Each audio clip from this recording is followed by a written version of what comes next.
Hello students, कैसे हैं बेटा आप? उम्मीद करते हैं आप स्वस्थ होंगे।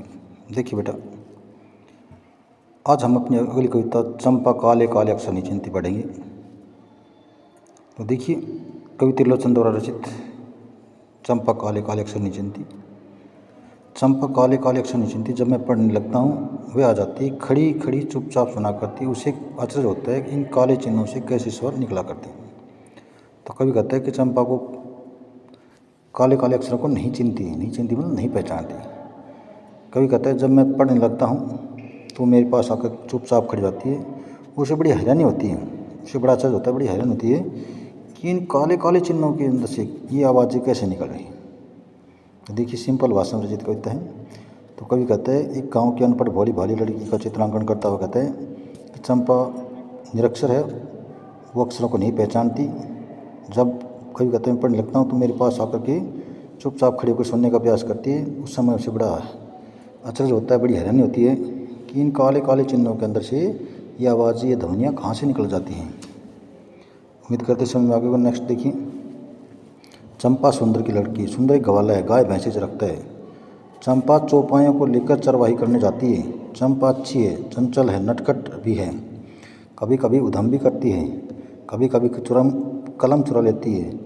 जैसे तैसे उसे ढूंढकर जब लाता हूँ पाता हूँ वह कागज़ गायब, परेशान फिर हो जाता हूँ।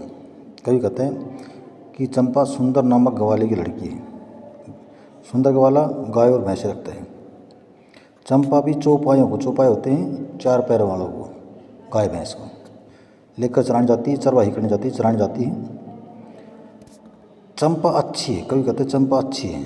चंपा चंचल है, चंचल होती शरारती है, नटखट है, कभी कभी उधम भी करती है। उधम होता है शोर भी मचाती है, कभी कलम चला लेती है। कभी कहते कभी तो मेरी कलम चला लेती है।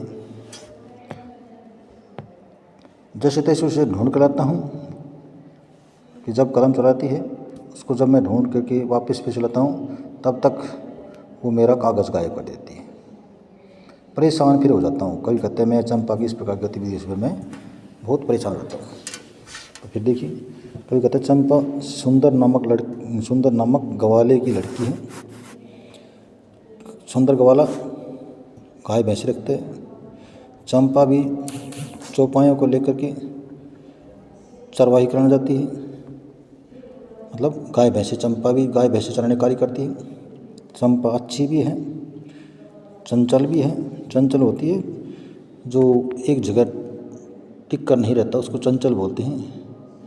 चंचल भी है, नटखट भी है, शरारती भी है, कभी कभी उधम भी मचाती है।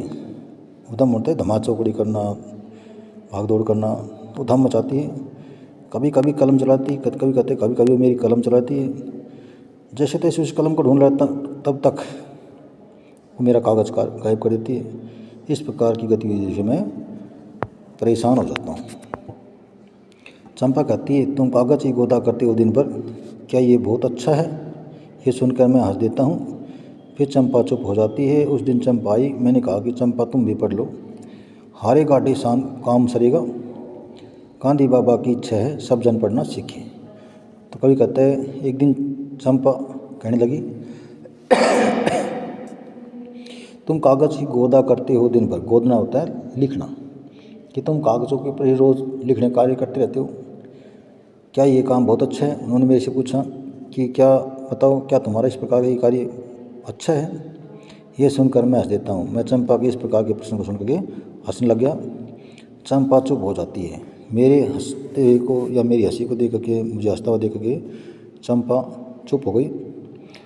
एक दिन चंपा आई तो मैंने कहा कि चंपा तुम भी पढ़ लो। तो कहते एक दिन उस दिन जब चंपा मेरे पास आई, जब वो कहती कि तुम कागज़ गोदा करते हो, क्या तुम्हारा काम अच्छा है?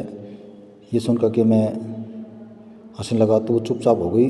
उस दिन मैं चंपा कहा कि चंपा तुम भी पढ़ लो, हारे गाढ़े काम सरेगा। हारे गाढ़े काम सरेगा मतलब मुसीबत के समय तुम्हारे काम आएगा। जब तुम्हारे पर कोई मुसीबत आएगी उस समय पढ़ना लिखना तुम्हारे काम आएगा।